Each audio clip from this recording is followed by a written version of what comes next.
Hey ChatGPT, have you ever wondered why humans say bye bye instead of just goodbye?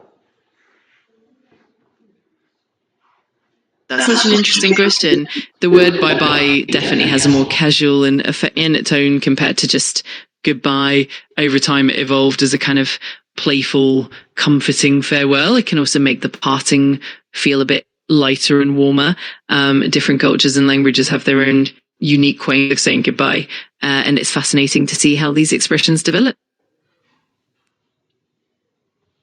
Okay, today let's explore the story behind this simple parting pirash bye bye. So my question is ChatGPT, what does bye bye really mean and how is different from goodbye?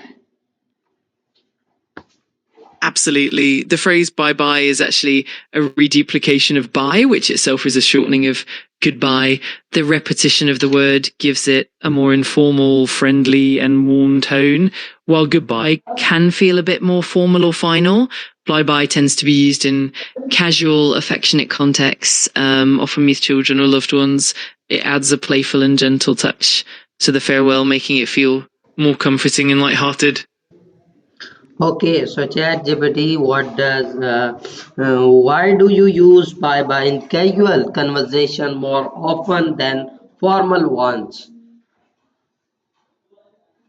That's a great observation. In casual conversations, bye bye often comes across as more approachable and warm, which helps create a friendly, relaxed atmosphere. It's also often used with children or in family settings because it feels gentle and nurturing. In more formal or professional contexts, people tend to use goodbye or even farewell, which sound more polished and professional. So it really comes down to the tone and the relationship between the people involved. Okay, so ChatGPT, where did the Paris bye bye come from historically? The word bye bye actually has its roots in the 17th century, originating as a reduplication of goodbye. Goodbye itself comes from the phrase God be with you, and over time it was shortened and altered. The playful repetition in bye bye emerged as a way to make farewells sound more affectionate and light-hearted. It became more common in everyday speech and eventually spread widely, especially in informal settings. It's pretty neat how language evolves like that. Okay, so are there interesting stories or fun fact about how bye bye become popular?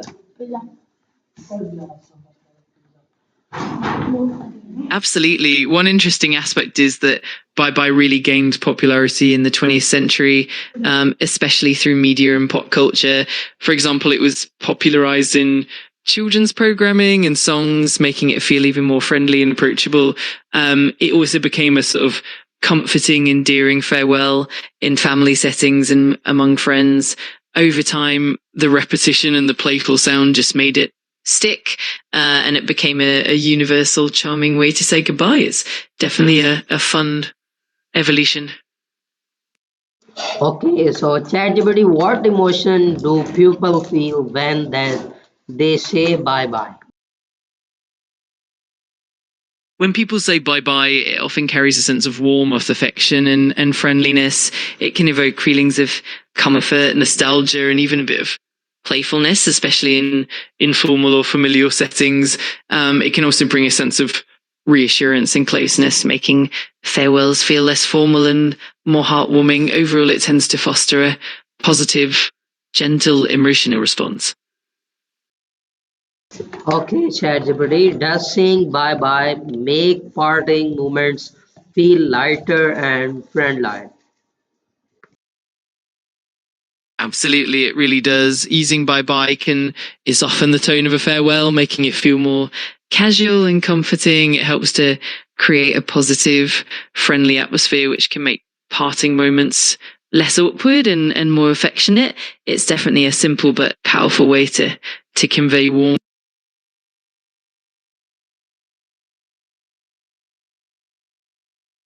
So thank you so much, ChatGPT. And my last question is, ChatGPT has a texting and online chatting changed how we say bye bye? That's a really interesting question. Absolutely, texting and online chatting have Thank you so much.